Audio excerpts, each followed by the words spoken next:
نحمد نصلی علی رسول الکریم اما بعد اعوذ باللہ من الشیطان الرجیم بسم اللہ الرحمن الرحیم وعد اللہ الذین آمنوا منکم وعملوا الصالحات لیستخلفنہم فی الارض کما استخلف الذین من قبلہم ولیمکنن لهم دینہم الذی ارتضی لهم ولا يبدلنهم من بعد خوفهم امنا يعبدونني لا يشركون بي شيئا ومن كفر بعد ذلك فأولئك هم الفاسقون۔ آیت 55 سورہ نور کی ابھی آپ نے تلاوت سماعت فرمائی۔ اس آیت کا ترجمہ اور تفسیر اس طرح ہے: وعد اللہ الذین آمنوا منکم وعملوا الصالحات لیستخلفنہم فی الارض کما استخلف الذین من قبلہم ولیمکنن لہم دینہم الذی ارتضی لہم ولیبدلنہم من بعد خوفہم امنا یعبدوننی لا یشرکون بی شیئا ومن کفر بعد ذلک فاولئک هم الفاسقون۔ آیت 55 ترجمہ: اللہ نے تم میں سے ایمان والوں سے اور اچھے عمل کرنے والوں سے وعدہ فرما لیا ہے کہ وہ انہیں یقیناً زمین کا خلیفہ بنائے گا، جیسا کہ اس نے ان سے پہلوں کو خلیفہ بنایا ہے، اور یقیناً ان کے لیے ان کے اس دین کو قائم کر دے گا جسے وہ ان کے لیے پسند کر چکا ہے، اور ضرور ان کے خوف کو امن میں بدل دے گا۔ وہ میری عبادت کرتے ہیں اور میرے ساتھ کسی چیز کو شریک نہیں کرتے، اور جو اس کے بعد ناشکری کریں وہی فاسق ہیں۔ یہ تھا ترجمہ سورہ نور کی آیت 55 کا تفسیر۔ امت محمدیہ لوگوں کی قائد و سلطان ہوگی۔ حق تعالیٰ اپنے محبوب رسول سے وعدہ فرما رہا ہے کہ آپ کی امت کو دنیا کا بادشاہ اور لوگوں کا پیشوا اور ان کا حاکم بنا دیا جائے گا۔ ان سے دنیا کے مختلف علاقوں اور ملکوں کی اصلاح ہوگی، دنیا ان کے زیر نگیں آئے گی اور انہیں خوف کے بعد امن و بے خوفی نصیب ہوگی۔ الحمدللہ، حق تعالیٰ نے جو وعدہ فرمایا تھا اسے پورا کر دیا۔ رحمت عالم صلی اللہ علیہ وسلم کی زندگی ہی میں مکہ، خیبر، بحرین، طائف اور تمام جزیرہ عرب اور یمن کا تمام علاقہ مسلمانوں کے قبضے میں آ گیا تھا۔ آپ نے ہجر کے مشرکوں سے ٹیکس وصول فرمایا اور شام کے بعض علاقوں سے بھی۔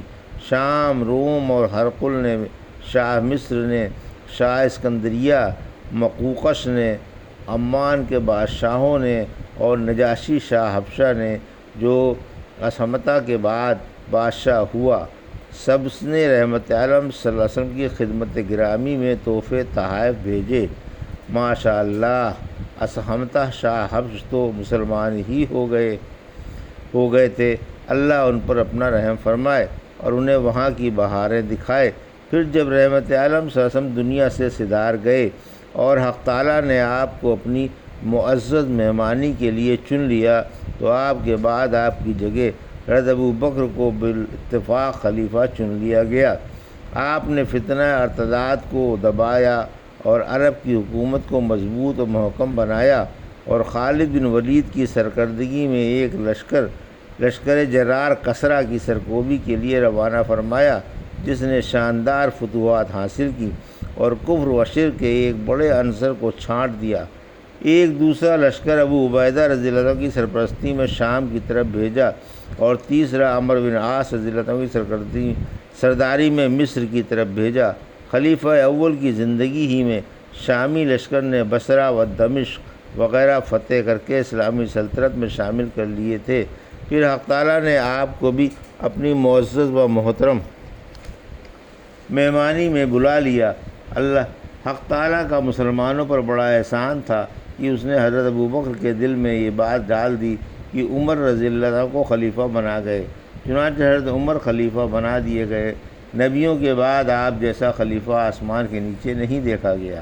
آپ کی نیک سیرت پہاڑ جیسا عزم اور کمال عدل و انصاف، اپنی مثال آپ تھا۔ آپ کے مبارک دورہ خلافت میں تمام شام فتح ہو گیا، تمام مصر اسلامی سلطنت میں شامل ہو گیا اور اکثر علاقہ فارس کا بھی اسلامی حکومت میں آ گیا۔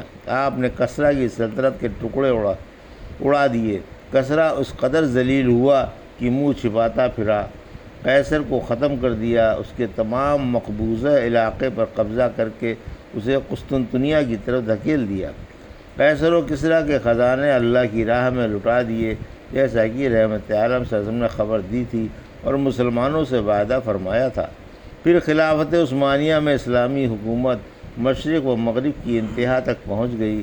مسلمان مغرب کی طرف اندلس، قبرص، قیروان، وسطیٰ کے ممالک جو بحر محیط کے متصل ہیں فتح کرتے چلے گئے، اور مشرق کی طرف چین کے بعض علاقوں پر قابض ہو گئے۔ کسریٰ مارا گیا اور اس کی تمام حکومت مسلمانوں کے قبضے میں آئی۔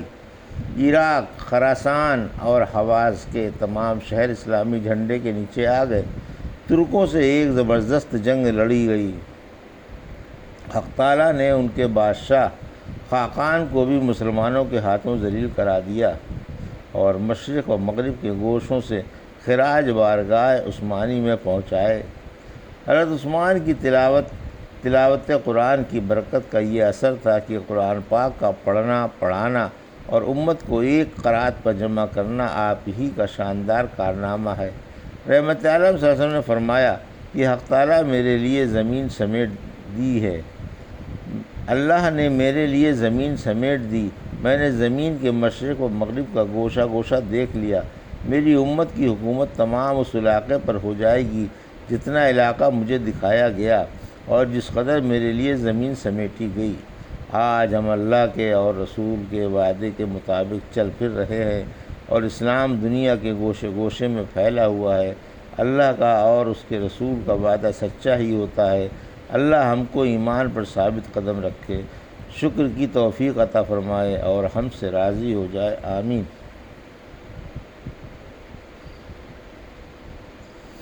براء بن عازب فرماتے ہیں جب یہ آیت اتری تو ہم سخت خائف رہتے تھے۔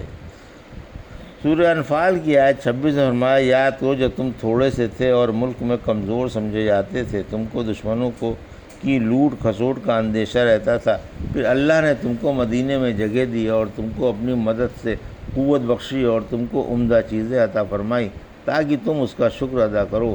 پھر فرمایا جیسے حق تعالیٰ نے تم سے پہلوں کو زمین کا خلیفہ بنایا تھا، چنانچہ حضرت موسیٰ علیہ السلام نے اپنی قوم سے فرمایا۔ سورہ اعراف کی آیت 129 میں، یقین ہے کہ تمہارا رب تمہارے دشمن کو تباہ کر کے تم کو اس سرزمین پر خلیفہ بنا دے گا اور تمہارے عملوں کو دیکھے گا۔ سورہ قصص کی آیت 5 اور 6 میں فرمایا، ہمارا ارادہ ہے کہ ہم ان پر اپنا احسان فرمائیں جو سرزمین مصر میں کمزور شمار کیے جاتے ہیں، انہیں پیشوا بنائیں، انہیں مالک بنائیں، انہیں دنیا میں حکومت دیں اور فرعون و حامان کو اور ان کے لشکروں کو وہ باتیں دکھائیں جن سے وہ ڈرا کرتے تھے۔ پھر فرمایا کہ یقیناً انہیں ان کے دین پر قائم کر دیا جائے گا۔ جب عدی بن حاتم آپ کے پاس وفد میں آئے تو آپ نے ان سے پوچھا، ہیرا کو جانتے ہو؟ بولے، میں نے شہر ہیرا دیکھا ہے، دیکھا تو نہیں البتہ سنا ضرور ہے۔ فرمایا، اس کی قسم جس کے ہاتھ میں میری جان ہے، اللہ اس دین کو مکمل فرمائے گا اور اس قدر امن و امان ہو جائے گا کہ ایک عورت تنہا ہیرا سے چل کر مکہ معظمہ آ کر بیت اللہ کا طواف کرے گی اور یقیناً تم کسریٰ کے خزانے فتح کر لو گے۔ میں نے تعجب سے پوچھا، کیا کسریٰ بن ہرمز کے؟ فرمایا، ہاں کسریٰ بن ہرمز کے۔ دولت کی اس قدر ریل پیل ہوگی کہ اسے کوئی قبول کرنے والا نہ ہوگا۔ عدی بن حاتم کہتے ہیں، میں دیکھتا ہوں آج ہیرا سے تنہا ایک عورت چل کر آتی ہے اور بیت اللہ کا طواف کر جاتی ہے، اور کسریٰ بن ہرمز کے خزانے فتح کرنے والوں میں میں خود تھا۔ اللہ کی قسم، مال کی ریل پیل بھی ہو کر رہے گی، کیونکہ رحمت عالم صلی اللہ علیہ وسلم نے فرمایا ہے، آپ نے ابھی سے۔ فرمایا اس امت کو ترقی کی، بلندی کی، دین کے غلبے کی، فتح و نصرت کی اور دنیا پر چھا جانے کی بشارت دو۔ پھر جس نے دنیا کے لیے عمل کیا اس کا آخرت میں کچھ حصہ نہ ہوگا۔ پھر فرمایا کہ مسلمان توحید شعار ہیں اور شرک سے بیزار ہیں۔